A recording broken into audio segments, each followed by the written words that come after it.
একদিনের পানির সংকটে শিখিয়ে দিল প্রতিটা পানির ফোঁটা কতটা অমূল্য।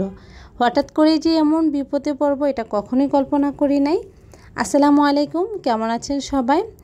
এই তো আমি 2 দিন আগে বাবার বাড়িতে গিয়েছিলাম। বাবার বাড়ি থেকে এসে দেখি আমার বাসার সব কিছু এলোমেলো হয়ে আছে। এই যে আমার গাছগুলা দেখি সবগুলা নিচে পড়ে আছে। তো আমি কিছুটা ডালাপালা দিয়ে তারপর এগুলো বাইরে দিয়েছি। আর এই যে আমার মানি প্লান্টটা, এটা কিন্তু এই রশিটার মধ্যেই ছিল।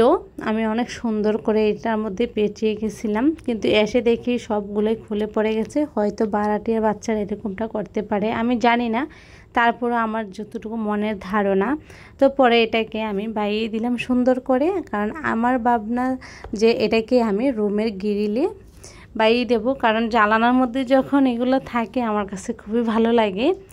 এই যে তারপর হঠাৎ করেই যখন ওয়াশরুমে গেলাম গোসল করব, তারপর দেখি যে পানি নেই। আর এসেই দেখলাম যে ট্যাঙ্কির মোটর ছাড়া আছে, কিন্তু পানি নেই কেন। অনেকক্ষণ অপেক্ষা করার পর ওর বাবা গিয়ে দেখে যে ট্যাঙ্কিতে কোনো পানি আসতেছে না নিচ থেকে। তো মিস্ত্রি নিয়ে আসলো বাসায়। তো ও এসে দেখতেছে কি হয়েছে, কিন্তু আসলে কোথাও কোনো কিছু পাইতেছিল না। আর ওর বাবাও বাসায় ছিল না, ও আমাদেরকে আনতে গেছিলো বাবার বাড়িতে। ও বাসায় থাকতে এমনটা হয় নাই। তো এই তো ও দেখতেছে, কিন্তু কোনো রকমই সমস্যাটা পাইতেছে না যে কি হয়েছে।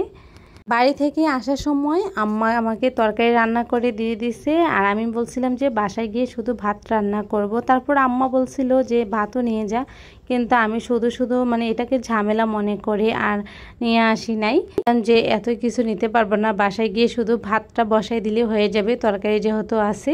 কি আর করার। এই যে আমরা কিন্তু পানির কোনো সমস্যাই খুঁজে পাইতেছি না, আর পানি না থাকলে তো ভাতও রান্না করতে পারি না।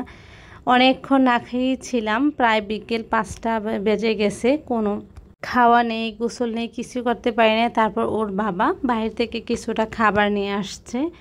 তো এই তো দুপুরের খাবার বিকাল 5টা কি 5:30টায় খাবারটা খেয়ে নিছি। তারপর খেয়ে মেয়েকে স্কুলে নিয়ে গেলাম, ছোট মেয়েকে। আর তখন প্রচণ্ড পেটে খিদা ছিল। আসলে সত্যি পেটে আছে না, খিদা লাগলে বোঝা যায় যে ক্ষুধার যন্ত্রণাটা কীরকম। তবে আমি এটা আজকেই বুঝতে পারছি।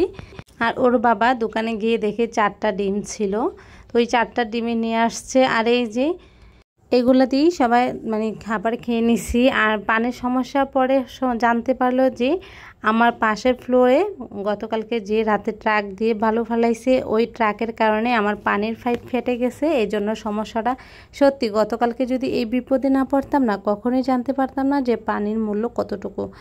প্রতিটা জিনিসই কিন্তু আমাদেরকে শিক্ষা